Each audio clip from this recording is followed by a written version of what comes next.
Business Lexington is made possible by the Keeneland Association, offering the finest in thoroughbred racing each April and October along with auctions 4 times yearly in Lexington, Kentucky.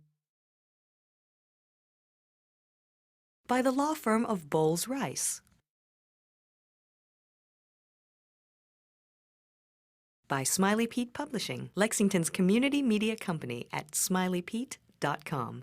And by Leiniger Cabinet and Woodworking Incorporated, the premier architectural woodworking manufacturers in the Midwest, combining talented, skilled professionals with state-of-the-art machinery and technology to create custom architectural millwork and casework, quality defined by detail. Should a community of citizens be free to determine their own city's needs and how best to meet them? As we hear in this month's commentary by Sylvia Lovely, Kentucky's urban areas are coming up against a constitutional roadblock where self-sufficiency is concerned. In a 21st century environment, cities carry an increasingly important responsibility to ensure a high quality of life. In this global economy, residents who can live and work anywhere are attracted to communities based on their livability.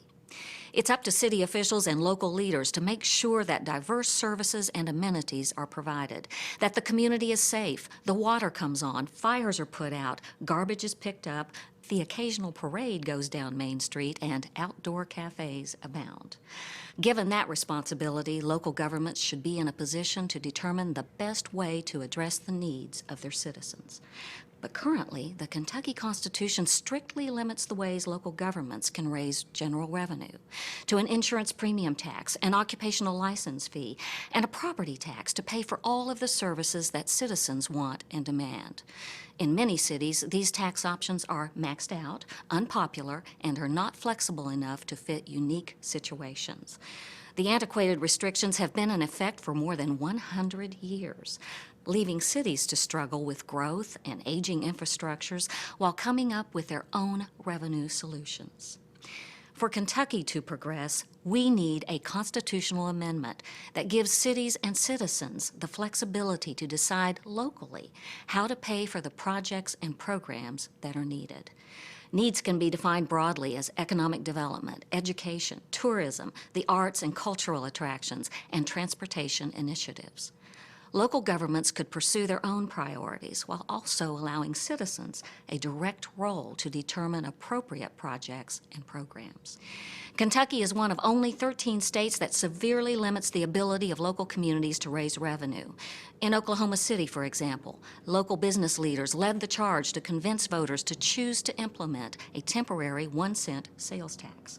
The new revenue was used to fund a convention center, a civic center, a downtown library, a minor league baseball stadium, and other downtown redevelopment projects.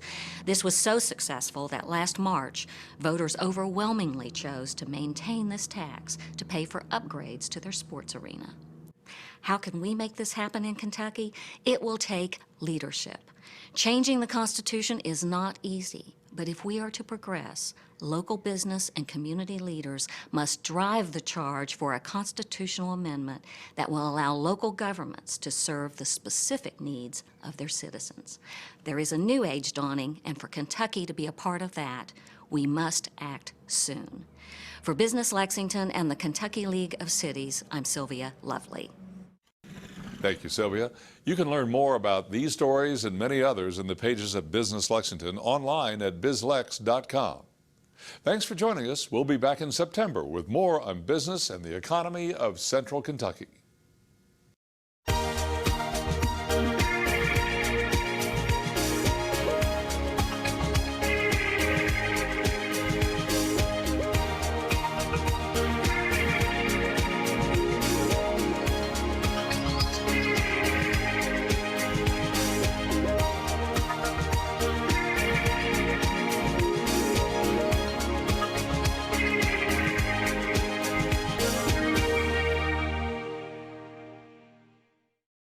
Business Lexington is made possible by the Keeneland Association, offering the finest in thoroughbred racing each April and October along with auctions 4 times yearly in Lexington, Kentucky.